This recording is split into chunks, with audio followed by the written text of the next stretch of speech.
एक खानाबदोश कबीले का राज था। हाँ, और एक ऐसा दौर जहां भगवान बुद्ध की मूर्तियां बिल्कुल यूनानी देवता अपोलो जैसी दिखती थीं। बिल्कुल। मतलब सुनने में ये किसी फैंटेसी नॉवेल की कहानी लग सकती है, लेकिन ये कोई कल्पना नहीं है, बल्कि हमारे भारत का वास्तविक इतिहास है। सही कहा आपने। और एक विदेशी शासक के सोने के सिक्कों पर यूनानी भाषा में भगवान शिव का नाम उकेरा जाना कोई छोटी बात नहीं है। हाँ, तो आज के इस गहरे अध्ययन में हम डॉक्टर आशुतोष द्वारा तैयार किए गए बेहद दिलचस्प ऐतिहासिक दस्तावेजों और नोट्स को खंगाल रहे हैं। जो सच में बहुत कमाल के स्रोत हैं। है ना?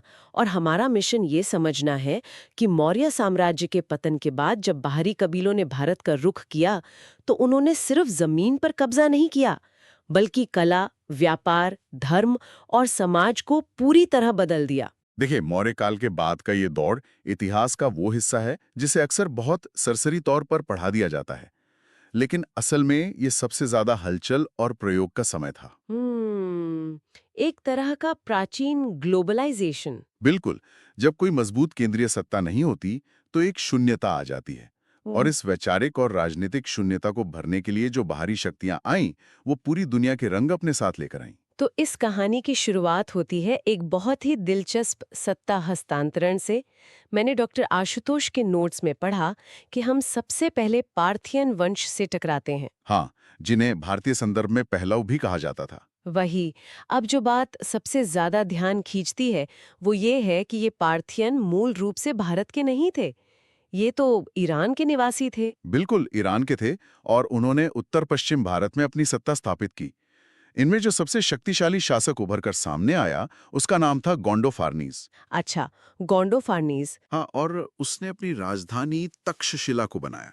देखिए, तक्षशिला उस समय केवल एक शहर नहीं था, हम्म। बल्कि पूर्वी और पश्चिमी दुनिया के बीच ज्ञान, व्यापार और कूटनीति का एक बहुत बड़ा चौराहा था। और तक्षशिला के इसी चौराहे पर एक बहुत चौंकाने वाली घटना घटती है। दस्तावेजों में जिक्र है कि गुंडोफर्नीस के समय में ही सेंट थॉमस नामक एक ईसाई पादरी भारत आए थे। धर्म प्रचार के लिए। हाँ, और बाद में मद्रास के पास म्यालपुर में उनकी हत्या कर दी गई थी। मतलब मुझे तो ये बात बहुत हैरान करती है। ईरान का राजा तक्षशिला से राज कर रहा है और मध्य पूर्व से एक ईसाई पादरी दक्षिण भारत तक का सफर तय कर रहा है। सोचिए जरा, पहली शताब्दी में इस स्तर की ग्लोबल नेटवर्किंग। वही तो, इसकी कल्पना करना भी मुश्किल है। ये उस समय की दुनिया के आपस में गहरे स्तर पर जुड़े होने का एक बहुत ही सशक्त प्रमाण है।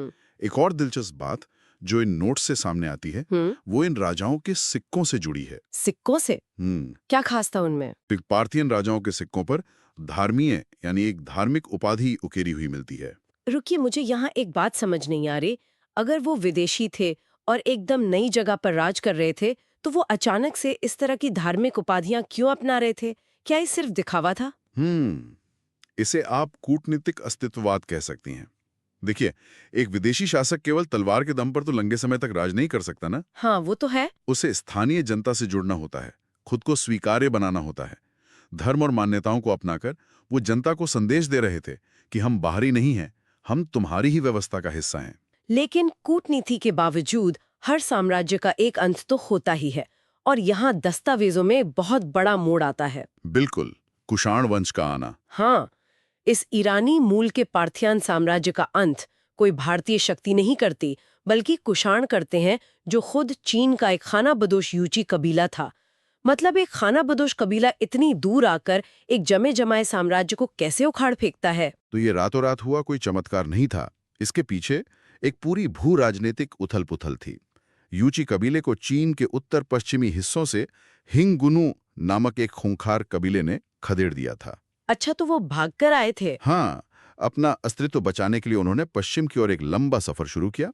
रास्ते में वो मध्य एशिया पहुंचे, वहां लड़े, और इसी संघर्ष में वो 5 शाखाओं में बंट गए। और कुषाण उन्हीं में से एक थे? बिल्कुल, कुषाण उन्हीं 5 में से सबसे ताकतवर शाखा थी। गजब है। अस्तित्व बचाने की लड़ाई से शुरू होकर एक विशाल साम्राज्य बनने की कहानी।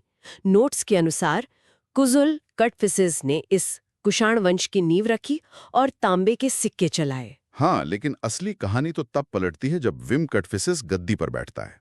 उसने भारत में बड़े पैमाने पर सोने के सिक्के चलाए। और उसने खुद को पूरी तरह से यहाँ के रंग में ढाल लिया था ना? एकदम। उसने शिव, नंदी और त्रिशूल की आकृतियों वाले सिक्के जारी किए और खुद को महेश्वर की उपाधि दे दी। सोचिए, एक चीनी कबीले का शासक खुद को भगवान शिव का परम भक्त घोषित कर रहा है। और यही कुषाणों की सबसे बड़ी राजनीतिक जीत थी। विम कटफिसिस समझ गया था कि भारत की बहुसंख्यक आबादी शैव धर्म को मानती है। अपने शासन को उसने एक दैवीय वैधता दे दी। बहुत स्मार्ट। लेकिन कुषाणों का असली स्वर्ण युग तब आता है जब उनका सबसे प्रतापी राजा कनिष्क गद्दी पर बैठता है। 78 ईस्वी में उसका राज्याभिषेक हुआ, जहां से शक संवत शुरू होता है। कनिष्क का साम्राज्य कोई छोटा मोटा तो था नहीं, उत्तर भारत से लेकर मध्य एशिया तक फैला था। उसकी 2 राजधानियां थीं, पुरुषपुर, जिसे पेशावर कहते हैं, और मथुरा। हाँ, और उसने एक नई उपाधि धारण की, देवपुत्र। बिल्कुल। डॉक्टर आशुतोष के नोट्स बताते हैं कि ये देवपुत्र का सिद्धांत कुषाणों ने चीन के राजाओं से सीखा था, जो खुद को स्वर्ग का पुत्र कहते थे। इसके पीछे का अर्थशास्त्र समझना भी बहुत जरूरी है। कुषाण इतिहास के पहले ऐसे वंश थे जिन्होंने सिल्क रूट यानी रेशम मार्ग पर अपना सीधा नियंत्रण स्थापित किया। ओहो, सिल्क रूट मतलब असीमित संपत्ति। बिल्कुल, वो उस समय की सबसे बड़ी आर्थिक धमनी थी जो चीन को रोम साम्राज्य से जोड़ती थी।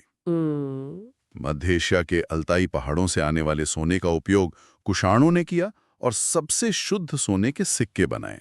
तो ये कोई सहयोग नहीं था, बल्कि एक सोची समझी आर्थिक नीति थी।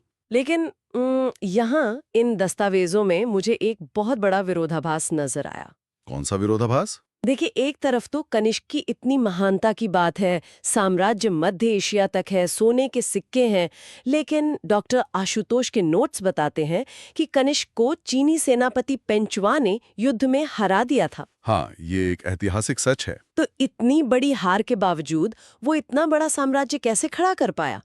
हारने के बाद उसने मगध पर हमला क्यों किया? और वहां से विद्वान अश्वघोष और भगवान बुद्ध का भिक्षा पात्र क्यों हासिल किया? क्योंकि ये हार कनिष्क की राजनीति का अंत नहीं थी, बल्कि एक रणनीतिक मोड़ था। जब उसे समझ आ गया कि वो चीन की तरफ विस्तार नहीं कर सकता, तो उसने अपना ध्यान भारत की ओर लगा दिया। अच्छा, तो सैन्य हार की भरपाई सांस्कृतिक जीत से की। बिल्कुल सही पकड़ा आपने। मगध से अश्वघोष और बुद्ध का भिक्षा पात्र लाना कोई लूटपाट नहीं थी।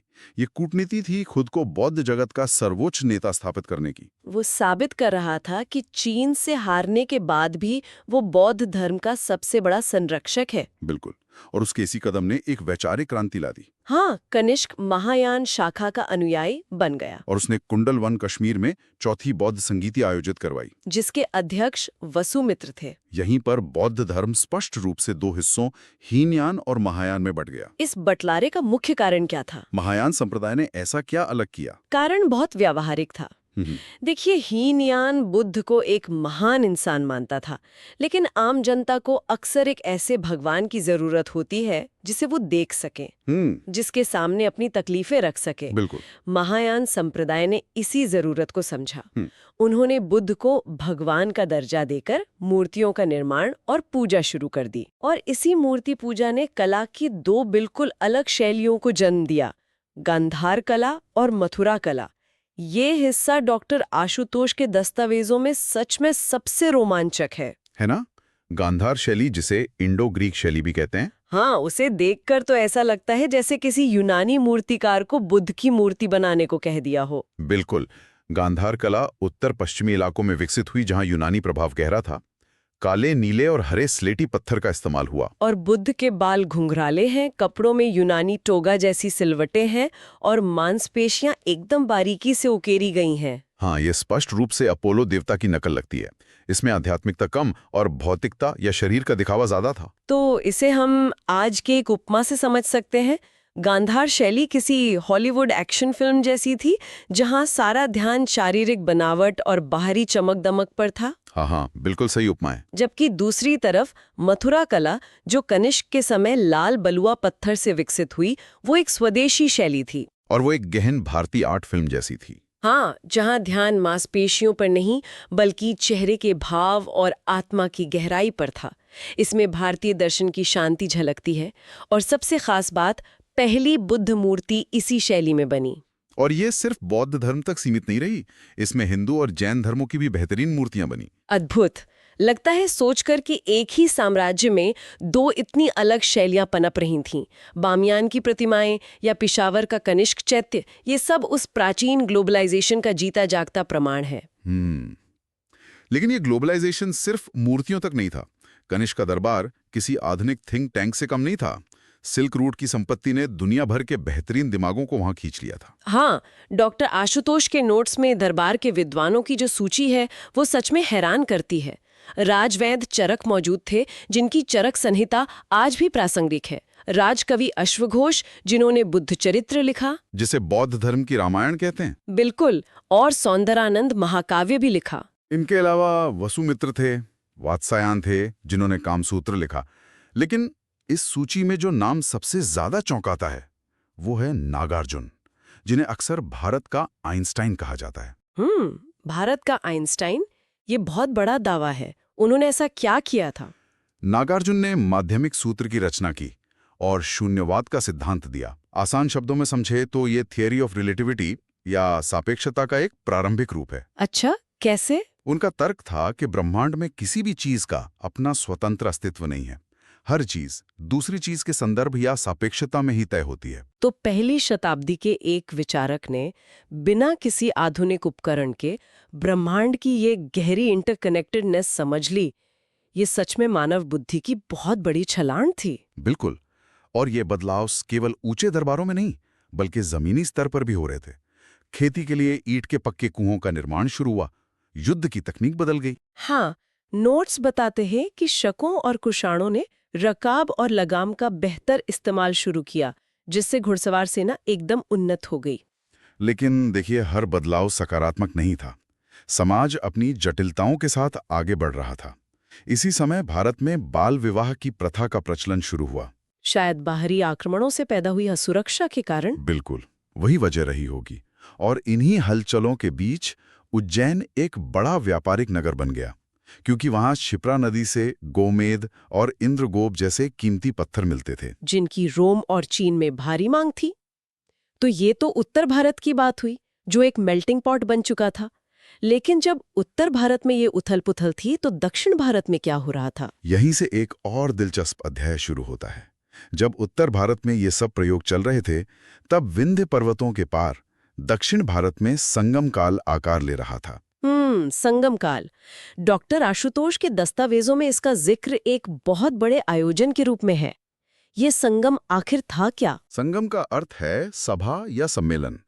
ये तमिल कवियों और बुद्धिजीवियों का एक विशाल महासम्मेलन था, जैसे कई दशकों तक चलने वाला कोई लिटरेचर फेस्टिवल। ओहो, लिटरेचर फेस्टिवल। हाँ, ऐसे 3 प्रमुख संगम पांड्या राजाओं के संरक्षण में मदुरई के आसपास हुए।